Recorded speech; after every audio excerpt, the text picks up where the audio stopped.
देखो मैं आपको बताना चाहता हूँ आज की पाइथागोरस थ्योरम क्या होती है। ठीक है जी, पाइथागोरस थ्योरम जो है यहाँ पे एक राइट एंगल ट्राइंगल के ऊपर बेसिस होती है ये। ठीक है जी, पाइथागोरस थ्योरम।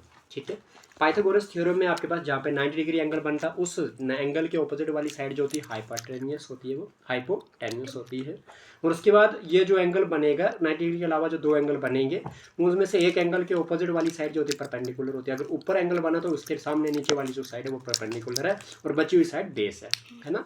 फिर उसके बाद अगर फिर से मैं अगर एक राइट ट्रायंगल बनाता हूँ उसके 90 डिग्री के ऑपोजिट वाली साइड जो है वो क्या है, हाइपोटेन्यूस है। और अब एंगल ऊपर की जगह पे नीचे बना देता हूँ तो उसके ऑपोजिट वाली साइड परपेंडिकुलर हो जाती है और बची हुई साइड बेस बन जाती है। और वही लिखता हूँ मैं कि आपके पास side opposite to the 90 degree angle is known है। जो 90 डिग्री एंगल के ऑपोजिट वाली साइड है उसको हाइपोटेन्यूस कहते हैं। ठीक है, फिर मैं कहता हूँ कि side opposite to either of the other then 92 angles, 90 degree angles. क्या कहा मैंने कि आपके पास वो साइड जो अदर देन जो 90 डिग्री एंगल के अलावा जो आपके पास दो एंगल बचते हैं उन एंगल की कोई किसी भी एंगल के ऑपोजिट वाली जो साइड होती है उसको आप क्या कहते हो, उसको आप कहते हो कहीं ना कहीं क्या, परपेंडिकुलर। समझ आ रही है? परपेंडिकुलर भी बता दिया मैंने। अब जो आपके पास साइड होती है क्या होती है, side adjacent to the adjacent to the perpendicular. किसके बेटा, परपेंडिकुलर के साथ में जो साइड होती है ना, इज नोन एज बेस। उसको क्या कहते हैं, बेस। मतलब क्या, यहाँ पे अगर परपेंडिकुलर बना, परपेंडिकुलर के साथ वाली साइड जो वो बेस है, परपेंडिकुलर के साथ वाली साइड जो है बेस है। तो एडजेसेंट मीन्स साथ वाली चीज। ठीक है जी, कोई डाउट तो नहीं है? ये वाली चीज भी आपको क्लियर होगी, क्लियर है ना? अब मैं आपको बताता हूँ कि हमारे पास आगे पाइथागोरस, कौन आगे, पाइथागोरस थ्योरम लाई उन्होंने, मतलब जैसे शिवन्य है या फिर जैसे अजा है, ये इन्होंने इतना पढ़ लिया ट्रायंगल के बारे में और फिर उन्होंने सोचा कि एक फार्मूला बना दे। और जैसे शिवन्य ने अगर कोई फार्मूला बना दिया तो शिवन्या की थ्योरम बन गई, है ना जी, शिवन्यास थ्योरम। वैसे पाइथागोरस नाम का एक व्यक्ति था, मैथमेटिक्स पढ़ रहा था, उसमें एक्सपेरिमेंट करता गया, फिर एक उन्होंने अपने नाम की एक थ्योरम, एक फार्मूला बना दिया जिसको पाइथागोरस थ्योरम का नाम, फार्मूला नाम दे दिया गया। और वो फार्मूला क्या था? वो फार्मूला था कि हाइपोटेन्यूज का स्क्वायर, क्या कहा उसने, हाइपोटेन्यूज का square is equal to perpendicular का स्क्वायर इज इक्वल टू क्या होता था, परपेंडिकुलर का स्क्वायर प्लस में क्या हो जाएगा, बेस का स्क्वायर। ये बताता है वो। ठीक है जी, इसको H square is equal to में perpendicular square plus base square कहता है। समझ आ गई? अब हम भी बनाए फार्मूला। ये फार्मूला आपके पास बेस्ट फार्मूला है। ठीक है जी, तो आपके पास अभी आपके पास जो क्वेश्चन नंबर हम 12 कर रहे थे पिछली वीडियो में, वो था कि if the two perpendicular sides of a right angle triangle are 5 centimetre and 12 centimetre then the perimeter of the triangle is. मतलब दो साइडें दी है, तीसरी साइड नहीं दी है, तो तीसरी साइड निकालनी हमारे पास आसान हो जाएगी। ठीक है जी, देखो वो कैसे कि हमारे पास ये बोलता है कि दो साइडें हैं, ठीक है, और दो साइडों में से एक साइड 5 सेंटीमीटर और दूसरी साइड 12 सेंटीमीटर है। ठीक है जी, और ये वाली साइड ये मतलब निकालना चाहता है, तब जाके पेरीमीटर मिलेगा, क्योंकि पेरीमीटर क्या होता है, sum of all sides. All sides के लिए दो साइड्स दिए, तीसरी साइड निकालने के लिए है, तो तीसरी साइड निकालेंगे तभी जाके पेरीमीटर निकाल सकते हैं।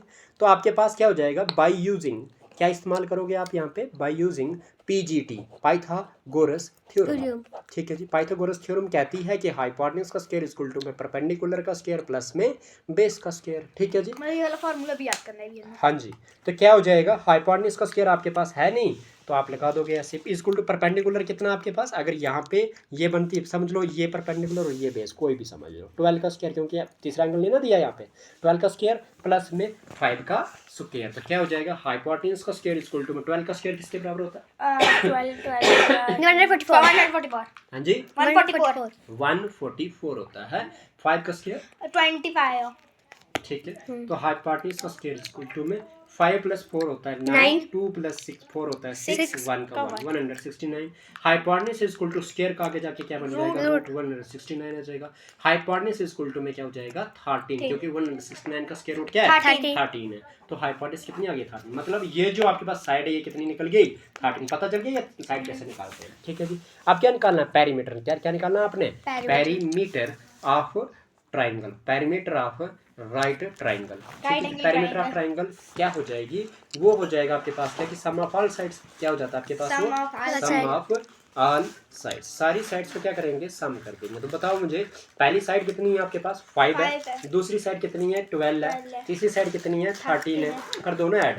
12 प्लस 5 कितना होता है, 17, 17 प्लस 10 कितना होता है, 27, 27 प्लस 3 कितना होता है, 30 सेंटीमीटर आपके पास आंसर होना चाहिए। That is D part. बताओ टफ था? नहीं, बस कंसेप्ट जरूरी था। क्वेश्चन नंबर 13 करते हैं।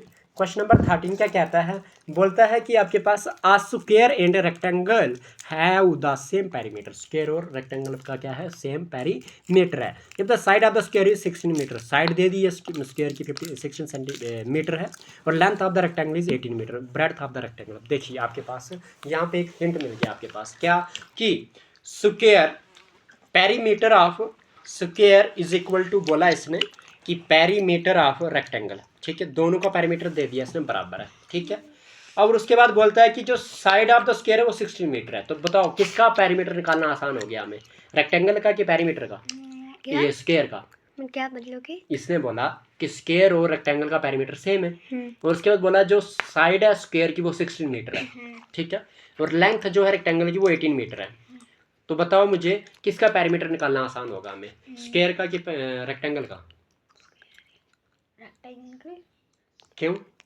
स्क्वायर का। क्यों?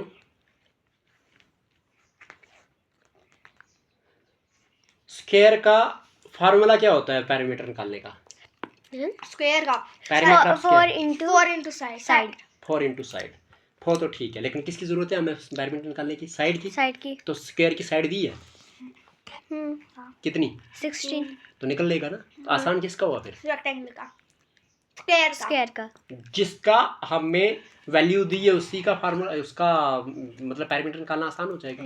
रेक्टेंगल का तो निकाल नहीं सकते, क्योंकि रेक्टेंगल की सिर्फ लेंथ दी है, ब्रेड्थ नहीं दी है, और रेक्टेंगल का पेरीमीटर क्या होता है, twice into length plus breadth. हमारे पास लेंथ है, ब्रेड्थ है ही नहीं, तो पेरीमीटर आप रेक्टेंगल का निकाल नहीं सकते। आप किसका निकाल सकते हैं, स्क्वायर का। जब आपके पास स्क्वायर का पेरीमीटर निकल जाएगा, फिर आप इसको आराम से किसका निकाल सकते हैं, जो स्क्वायर का पेरीमीटर होगा वही आप रेक्टेंगल का भी मानेंगे। तो उस हिसाब से आपके पास किसका निकाल सकते हो, आप ब्रेड्थ भी रेक्टेंगल के निकाल सकते हो। समझ आई?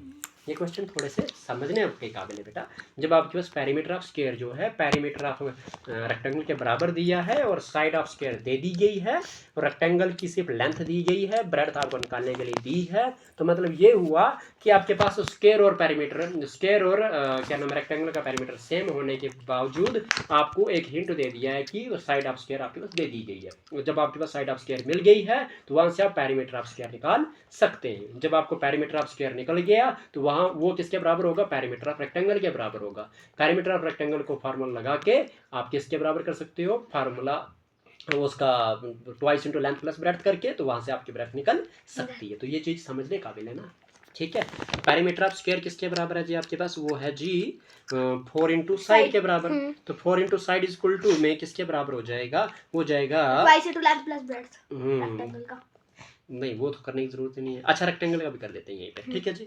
तो वो क्या होता है, वो होता है twice into length plus breadth, यही है। तो 4 इंटू में साइड की वैल्यू कितनी है, 16 दी हुई है उधर स्क्वायर की, ट्वाइस इंटू लेंथ की वैल्यू कितनी दी हुई है, 18 दी हुई है, प्लस में क्या निकालना है आपने, ब्रेड्थ निकालनी है। तो ठीक है ना, 2 1 जार 2 8 जार 16। अच्छा, तो क्या बचा, 4 मल्टीप्लाई, इधर मल्टीप्लाई में डिवाइड करते हैं, 4 multiply by 8 is equal to में क्या हो जाएगा, 18, प्लस में क्या आ जाएगा, बी। समझ आई कि नहीं? अब क्या है, अब मुझे बताइए मुझे क्या चाहिए, b चाहिए। तो b इज इक्वल टू में क्या मिलेगा मुझे, 4 मल्टीप्लाई बाई 8 मिलेगा, और जो b के प्लस में 18 है वो माइनस में 18 हो जाएगा, माइनस में 18 हो जाएगा, ठीक है, प्लस का माइनस होता है, ठीक है। तो क्या हो जाएगा, b इज इक्वल टू में 4 8 जार क्या होता है 32, माइनस में क्या हो जाएगा 18। तो b की वैल्यू कितनी आ जाएगी बताओ जरा मुझे, 12 में से 8 गया 4, 2 में से 1 गया 1, तो 14 मीटर कौन सा आंसर है, ए पार्ट। समझ आई?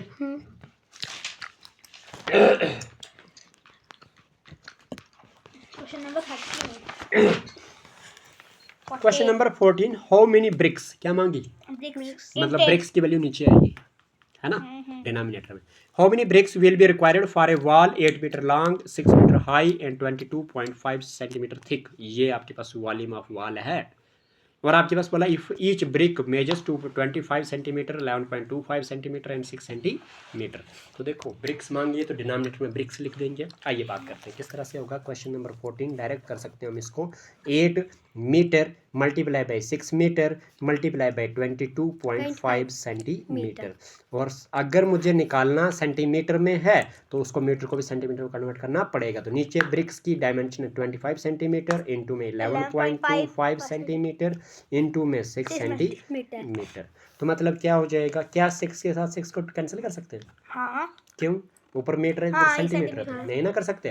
पहले इसको मीटर से सेंटीमीटर में कन्वर्ट करना पड़ेगा। तो 8 मल्टीप्लाई बाई मीटर की जगह 100 कर दूंगा, multiply by 6 multiply by metre की जगह 100 कर दूंगा, मल्टीप्लाई बाई 22.5 है तो 225 कर दूंगा, क्योंकि पॉइंट का नीचे जाके कुछ ना कुछ कर देंगे हम। 25 बाय सेल लगा देंगे, 11.25 को 1125 लिख देंगे, मल्टीप्लाई बाई ऊपर जाके 1 लगेगा, पॉइंट का 2 डिजिट का 2 0 लग जाएगा। ऊपर वाले पॉइंट का इधर आप आके 1 लगा दो पॉइंट की जगह पे, और 1 डिजिट 1 0 लगा दोगे, और मल्टीप्लाई बाई ये 6 लिख दोगे। कोई टफ तो नहीं? बताओ सर जी, इसके साथ मल्टीप्लाई का 100 क्यों नहीं लग रहा था पहले? क्योंकि ये सेंटीमीटर में है, ये वाला ऊपर वाला।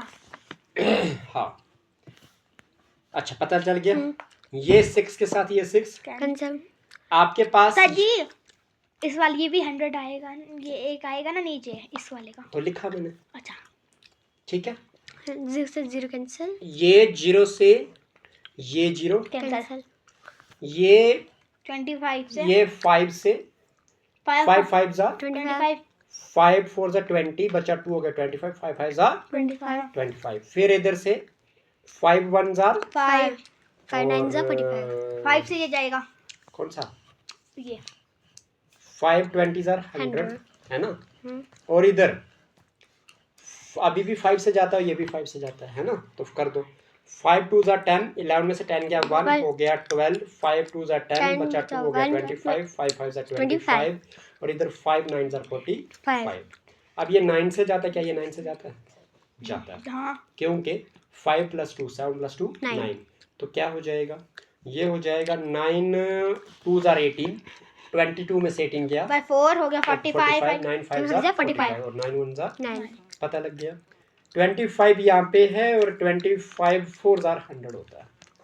नीचे कुछ नहीं बचा, नहीं। ऊपर बचा मेरे पास 8 multiply by 20 multiply by 4 multiply by 10। हाँ, कोई डाउट तो नहीं है।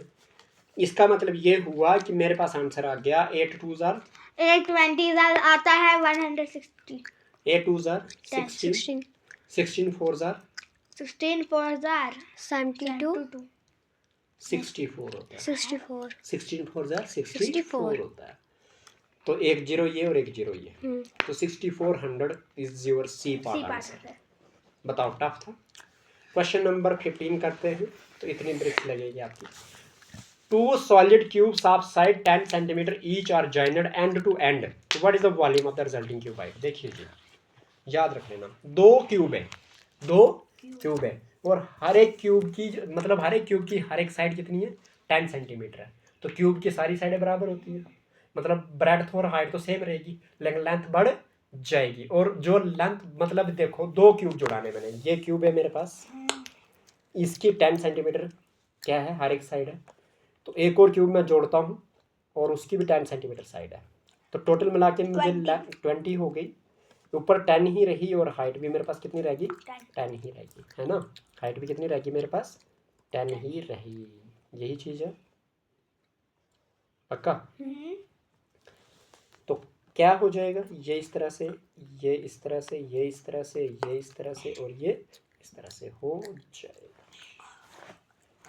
ठीक है जी, ये बन गया। जब ये चीज बन गई आपके पास, इट मीन्स ये हुआ कि मुझे वॉल्यूम है, ठीक है, क्यूबाइड है यार। मतलब 2 क्यूब थे इस तरह से, मैंने उनको जोड़ दिया। जब ये जोड़ दिया तो मेरे पास क्या हो जाएगा, मेरे पास सही ना कहीं इस तरह से जुड़ेगा ये, है ना, ऐसा जी। और ये इस तरह से जुड़ेगा, ठीक है। ये जो हाफ है, ये हाफ इधर भी करेंगे ना, हाफ इधर करेंगे, तो ये इधर से जोड़ेंगे, इधर से जोड़ेंगे, मतलब 2 रूम बन गए ना 2 रूम। तो ये क्या हो गया कि 10 सेंटीमीटर इधर था, 10 सेंटीमीटर इधर था, तो मतलब मिला के लेंथ मेरे को अब 20 सेंटीमीटर मिल रही है। अब साइड जो ब्रेड्थ थी वो तो 10 ही सेंटीमीटर रहेगी, और हाइट है वो भी 10 सेंटीमीटर रहेगी, क्योंकि वो तो नहीं ना चेंज होगी, सिर्फ लेंथ वाइज बढ़ेगा ना, चेंज होगी ना इसमें। तो मतलब अब मुझे वॉल्यूम निकालना है, तो ये पहले क्यूब था, अब क्या बन गया, क्यूबाइड बन गया। क्या बन गया, क्यूबाइड बन गया। तो क्यूबाइड का वॉल्यूम किसके length into breadth into height है ना। तो लेंथ है मेरे पास 20, ब्रेड्थ है मेरे पास 10, हाइट है मेरे पास 10। तो 2 1s are 2, 2 1s are 2, तो 3 0 7 में 2000 बी पार्ट सेंटीमीटर का क्यूब। आगे आपका आंसर कौन सा पार्ट, बी पार्ट। बताओ टफ था। क्वेश्चन नंबर 16 करते हैं, क्या बोलता है क्या नहीं बोलता है देखते हैं। The length of the rectangular plot of a land is twice its breadth. कहता है रेक्टेंगुलर प्लॉट जो है उसकी जो लंबाई है, उसकी जो क्या कहता है, the length of A rectangular plot, जो रेक्टेंगुलर प्लॉट है उसकी जो लंबाई है ऑफ लैंड, एक धरती के, वो क्या है, ट्वाइस इट्स ब्रेड्थ। मतलब जो लेंथ है वो किसके बराबर है, ब्रेड्थ के ट्वाइस, मतलब 2 मल्टीप्लाई बाय बी करना पड़ेगा। यहाँ तक क्लियर है। A square swimming pool of side 8 metre, square swimming pool of side 8 metre occupies 1/8 part of the plot. ठीक है जी, आपके पास स्क्वायर है, ठीक है, और उस स्क्वायर की साइड कितनी है, साइड ऑफ स्क्वायर कितनी बताई है, साइड ऑफ स्क्वायर जो है वो बताई हुई है इसने कितनी, 8 मीटर। ठीक है जी, और बोलता है जो आपके पास स्विमिंग पूल जो है, ठीक है जी, स्विमिंग पूल जो है वो है 8 मीटर की, है ना, साइड 8 मीटर की, क्या है उसकी साइड है 8 मीटर की। आगे आपकी साइड 8 मीटर की साइड के साथ, 8 मीटर की साइड के साथ वो क्या करता है, प्लाट को, ये जो प्लाट थी आपके पास रेक्टेंगुलर प्लाट, तो उसका 1/8 पार्ट कवर करता है। तो लेंथ ऑफ द प्लाट बताओ जी, लेंथ ऑफ द प्लाट बताओ जी। ठीक है जी, मैं आपको बता दूं, ये आपके पास अगर एक प्लाट है आपका, ठीक है, अगर ये ब्रेड्थ है, ठीक है, हाँ, ठीक है, ब्रेड्थ है, तो लेंथ कितनी हो जाएगी, लेंथ हो जाएगी 2b, मतलब जितनी ब्रेड्थ है ब्रेड्थ की डबल हो जाएगी लेंथ। समझ आ रही है। और एक स्क्वायर जो है वो स्क्वायर टाइप का एक पूल है, ठीक है, वो कहाँ है, वो 8 × 8 में है, 8 × 8 में है। ठीक है जी, 8 इधर 8 इधर 8 इधर, समझ आ रही है। तो इस तरह से स्क्वायर पूल इसने बना दिया है। उसने बोला कि आपके पास बताइए लेंथ ऑफ द प्लॉट कितना होगा, बताइए लेंथ ऑफ द प्लॉट कितना होगा। तो क्वेश्चन बहुत अच्छा है, क्वेश्चन बहुत अच्छा है, बस आपको करने की ज़रूरत है दिमाग से। ठीक है जी, देखो कोई डाउट तो नहीं है यहाँ तक, नहीं है ना, चलिए देखना इधर।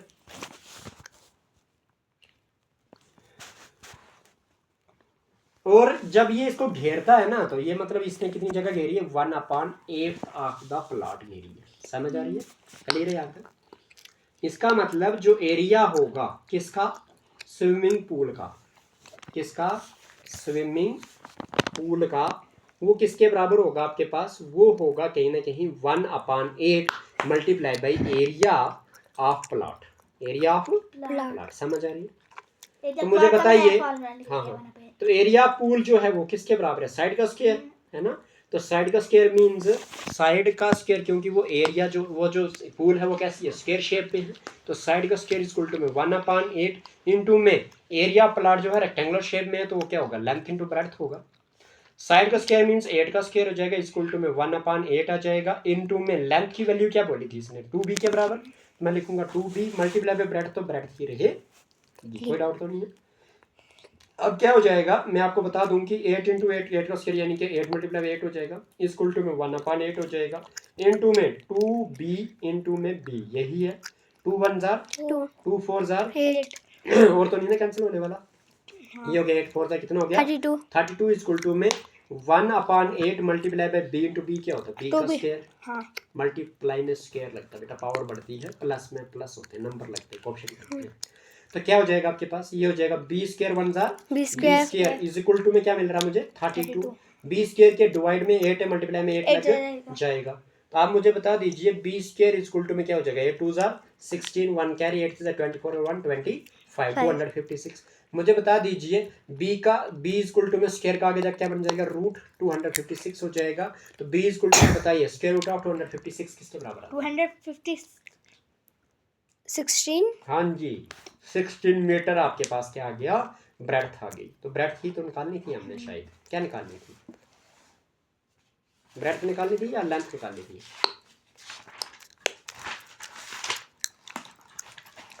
आगे आगे आगे आगे क्या निकालनी थी हमने, हमने the length of the plot, है ना। तो लेंथ क्या थी, लेंथ थी 2b के बराबर, ब्रेड्थ निकल गई 16 मीटर, तो length is equal to 2 into B की जगह पे 16 लिख लोगे तो 16 टू 32 मीटर आपके पास आंसर होना चाहिए। तो 32 कौन बी सा पार्ट, है, बी पार्ट। B part. बताओ टफ है, नहीं, नहीं।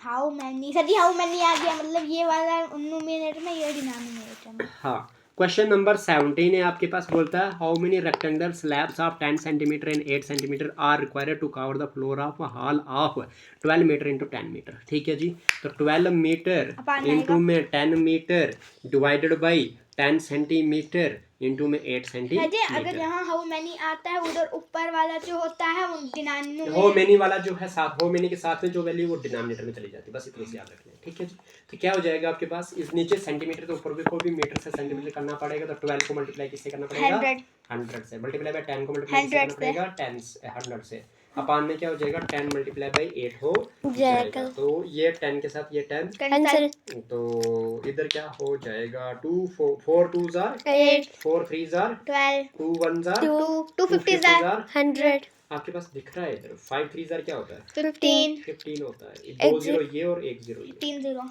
3 0 15% कौन सा आंसर है, बी पार्ट। सर जी, इस टाइप का क्वेश्चन आए ना हम अच्छा आराम से कर लेंगे। वो सारे ही टाइप के क्वेश्चन आपके दिमाग में होने चाहिए, तभी जाके आप आराम से पास हो सकती हो। ठीक है, टफ से टफ क्वेश्चन भी जब इजी लगने लगे ना, तो समझो कि आप सक्सेस की तरफ जा रहे हो। ठीक है जी, ये रेक्टेंगुलर प्लॉट है साइड्स 100 मीटर इंटू 80 मीटर। ठीक है, अब ये बताया तो मतलब ये लेंथ और मतलब रेक्टेंगल बता दिया। Find the length of the wire to surround its 3 times. इसको घेरना, सराउंड का मतलब क्या होता है, घेरना, लेंथ को 3 टाइम मतलब वो करना है। हाँ, तो मतलब क्या होता है, जब घेरते हो आप, ये घेरोगे तो क्या निकालोगे, एरिया की पेरीमीटर, क्योंकि बाउंड्री निकाल रहे हो ना, तो पेरीमीटर निकालो। देखिए आपके पास दिया हुआ है लेंथ जो है वो है 100 मीटर, ब्रेड्थ जो है वो है 80 मीटर, मुझे निकालना है पेरीमीटर। तो पेरीमीटर ऑफ रेक्टेंगल किसके बराबर, perimeter of rectangle length into breadth, twice into हाँ, length plus length breadth into होता है। जो ये बोलती वही आप बोलते हो।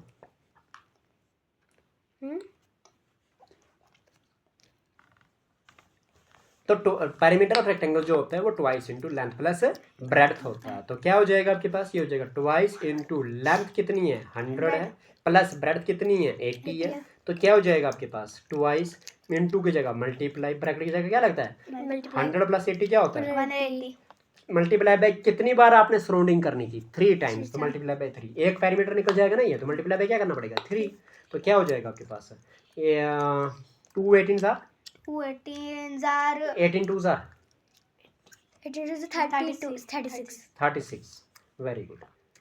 36 को मल्टीप्लाई किससे करना अभी भी 3 से, कौन, कोई बात नहीं आप पढ़ो पहले, तो 3 6 जार 18 1 3 3 जार 9 प्लस 1 10, तो 108 हो गया ये, 1 0 ये भी लग जाएगा। ठीक है कि नहीं, ये सारा करके मल्टीप्लाई 1080 मीटर का, मीटर ही आंसर आएगा 1080 मीटर, कौन सा आंसर है बी पार्ट। ठीक है जी, तो फार्मूला याद कर लो बच्चों, फार्मूला याद नहीं करोगे तो कैसे मैं बोल सकता हूँ कि आप क्या नाम है सीख पाए हो। क्वेश्चन नंबर 20 बहुत ही आसान, 19 अच्छा ठीक है उठा लेते हैं।